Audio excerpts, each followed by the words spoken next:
had a situation here. If you can take a look at this pocket here, it goes all the way down to the very, very end.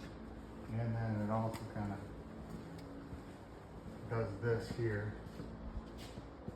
That's going to be a door track, where it's a motorized door that opens and shuts. Anyways, so the code says that you're supposed to put sprinklers up in the ceiling pockets. And the inspector came in here and took a look at it and says, I want sprinklers in these pockets. As everybody can tell you, that's going to be a lot of work to try to get way up there and above. So if you know your code really well, you can, there's situations where you can get out of it. So in the code 10.2.9.2 says you can omit the sprinkler heads in the ceiling pocket if you meet the 6 requirements. So the 6 requirements is going to be, first one, number 1, says the total volume of the unprotected ceiling pocket does not exceed 1,000 cubic feet. So we went in here and we measured for cubic feet. That's the length, the width, and the height. And it came out to, I think, about 700 cubic feet. So here it says 1,000 does not exceed 1,000, so we're good on number 1. The other one says the depth of the unprotected ceiling pocket does not exceed 36 inches, which means that it can't be any more than 36 inches tall, deep. So this here we measured, it was like 2'8".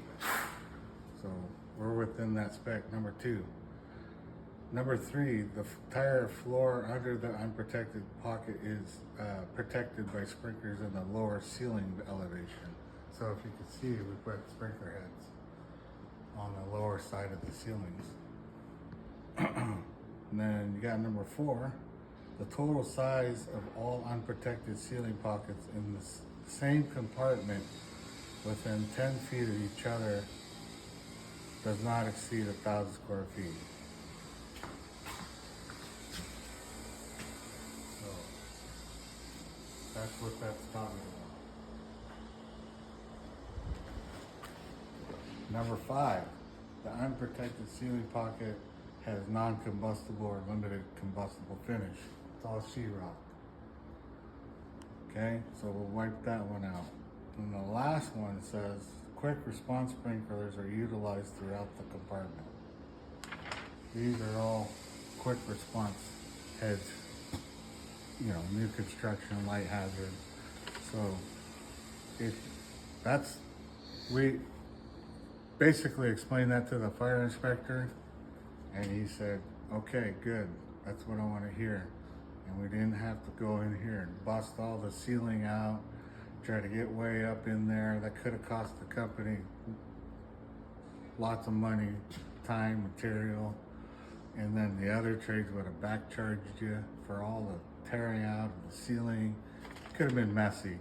So if you know your code really well, that is super important in situations like this where you can avoid a situation like that. Once we convince the inspector on paper and in the book, then he said, know your code. I mean, this saved us lots of money and lots of back charges and a lot of mess and hard work. So hopefully that teaches you guys something down the road. Ceiling pockets, one of those codes that we just rarely ever think about, but this application worked in our favor.